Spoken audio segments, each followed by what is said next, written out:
Good evening, woman come forth. Good evening. Happy Friday. Happy January 29th.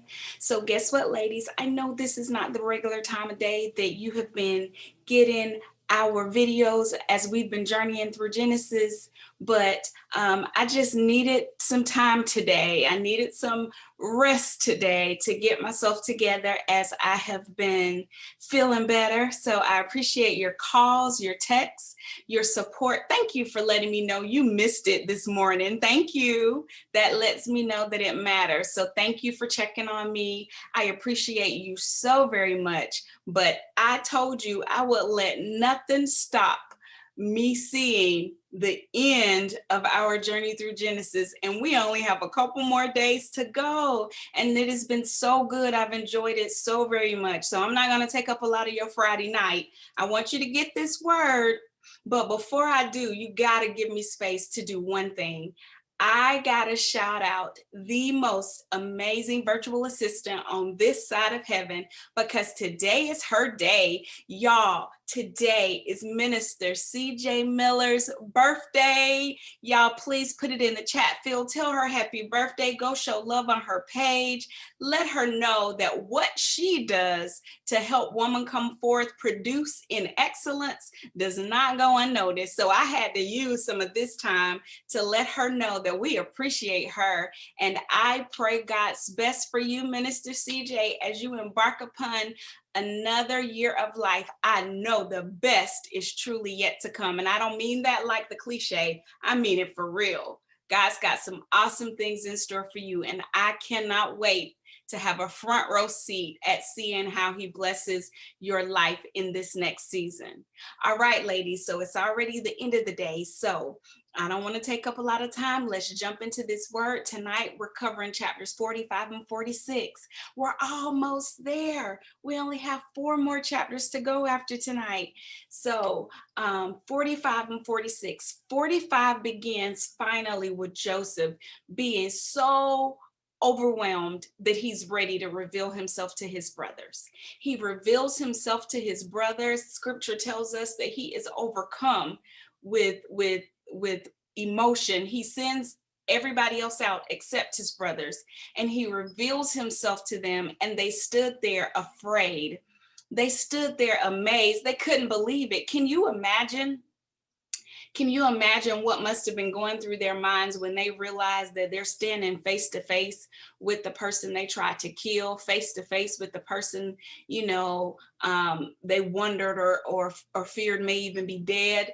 One thought was lost somewhere, bound still in slavery, who knows, but they were afraid and fearful, the scripture says. But Joseph tells them something so very powerful. He tells them, don't be angry, don't be grieved at what you did. Now you can only look that person in the eye and speak those types of words to them when you have allowed God to truly heal you of the hurt that they caused you. That is a tremendous level of growth. That takes a tremendous amount of maturity. That takes a tremendous amount of healing. And really, it takes God for you to look at a situation where people tried to assassinate you. They tried to kill you. They left you for dead. They enjoyed it, because I will never forget reading that chapter when they put Joseph in the pit and then sat and ate their meal. And Joseph had to be in the pit hearing them enjoy their meal. You've been in situations where you have had to watch them enjoy you go through what you've gone through. You've been in situations where you have seen them take joy in the fact that you're in a pit, that you're going through the things that you're going through. And then the day comes, come on, what does it feel like for you? Can you imagine what it would feel like to be in the very presence of those same people that broke you, those same people that hurt you, those same people that wounded you? And you can truly stand with emotion and tell them, don't be grieved. You had to do what you did.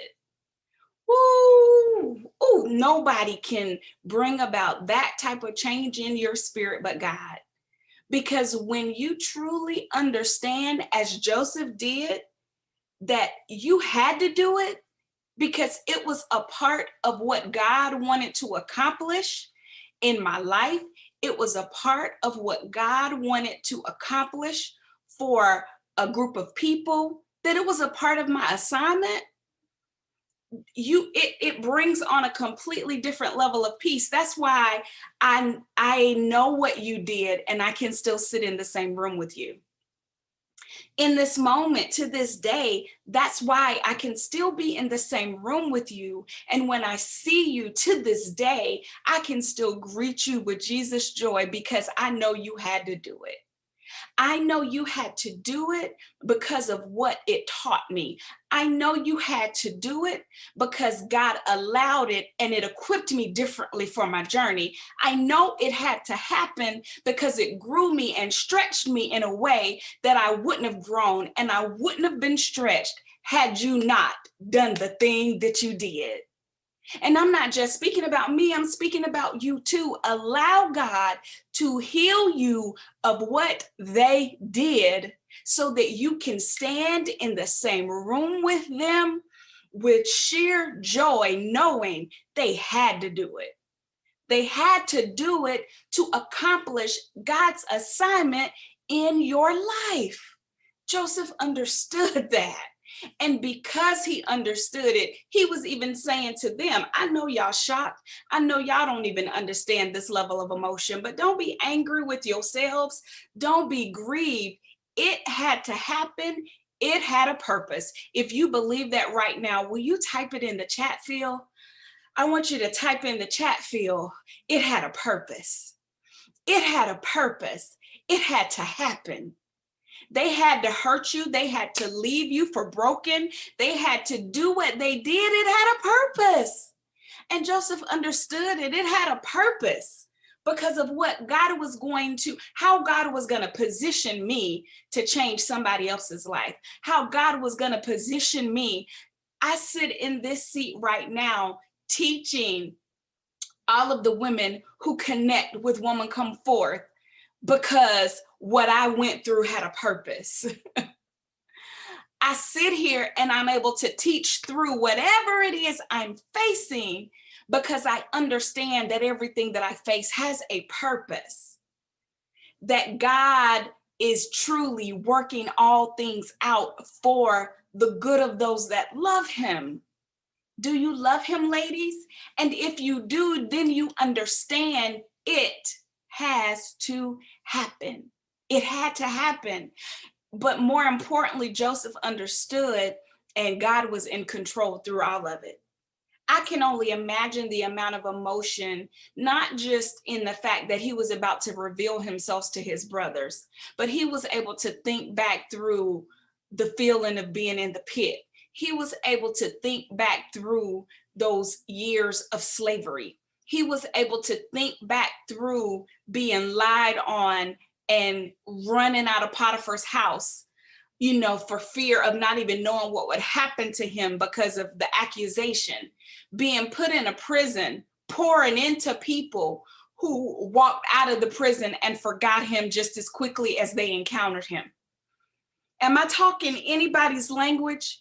So I can only imagine all of that stirring in his emotion to then be brought out of the prison and elevated to a position now where he is the only person in the natural who has the power to bring blessing to those connected to him. I can only imagine all of that emotion and what was coursing through his body in the time that he's revealing himself to his brothers. It wasn't, see, I told you so, look at me. He didn't remind them of his dream. He didn't need to. He didn't need to plead his case. He didn't need to tell his side of the story. They know what they did, but they also had no choice but to see what God has done. So that's for somebody right now who is sitting grieved at the fact that you hadn't been able to tell your side of the story, grieved at the fact that you're still trying to figure out how to put the pieces together again after being hurt and wounded and left broken. You're not going to have to tell your side of the story, because when God gets finished and he allows you to reveal yourself, then the thing will speak for itself. It will be evident that the hand of God is on you. It will be evident that the favor of God rests on you. It will be evident that God has called you forth for such a time as this. It will be evident, just as it was to everybody, every brother that was in that meeting room there on that night. And so when Pharaoh found out what happened, Pharaoh said, look, tell the brothers to go get all of their family. I'm sending them with blessings. I'm sending them with donkeys. I'm sending them with resources. I'm sending them with gifts. Go get your daddy. Go get all of the wives. Go get all of the children. Go get everybody. And Joseph tells them that, go get everybody, bring them back here, bring them back here. And isn't that just like God? Not only am I letting them see that my hand is on you, not only am I allowing them to see that despite what they tried to do to you, my favor is with you. Now I'm putting them in a situation where it's going to be evident that everything they need lies in you, and their blessings are directly connected to you. That's what he did. That's what he did for Joseph. And so Joseph blessed them, and he told them this, and I like this part. He said, and on the way, don't fight. Don't fight. Don't be tempted. Don't be tempted to, disagree or be troubled with each other. And I thought about that for a minute too, because there are many times where we can have those amazing private experiences like they just had.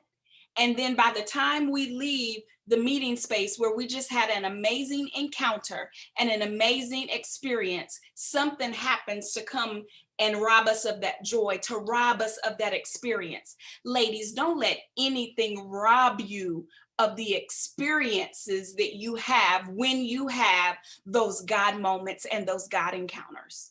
Don't be tempted to allow anything to come in and rob you of that. And those were Joseph's parting words to them. Don't fight on the way. Don't let anything stop the beauty of this moment. And then we get in the 46th chapter, and they get there, and Israel, Jacob, their father, he hears everything. He hears the whole story. And so when we get in the 46th chapter, Israel, as the scripture calls him at that point, leaves Canaan, leaves where they are, heading toward Egypt. And the scripture says, and he left nothing behind. Ladies, that's a word for you. When you leave, going to the place that God has called you to, leave nothing behind. Don't leave anything behind. It said he left nothing behind, and he stopped, but he did stop along the way to offer sacrifices to God. He offered sacrifices in Beersheba, the same place where generations prior, Abraham had planted the tamarisk tree. He offered sacrifices. Worship was still very much a part of the way that he lived his life. So as God is calling you forth to the place where he's calling you to be, don't forget worship. Don't forget to sacrifice. Don't forget to pause and have those private moments and private encounters with God. And it was in that place that God came to him and spoke to him and told him, don't be afraid to go to Egypt.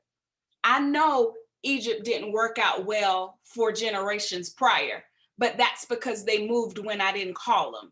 They moved there, went there when I didn't tell them to go. I'm sending you there. I'm telling you to go. Don't be afraid. Provision is for you there. Don't be afraid to come forth. Provision awaits you there. Don't be afraid to come forth. Everything you need will be provided.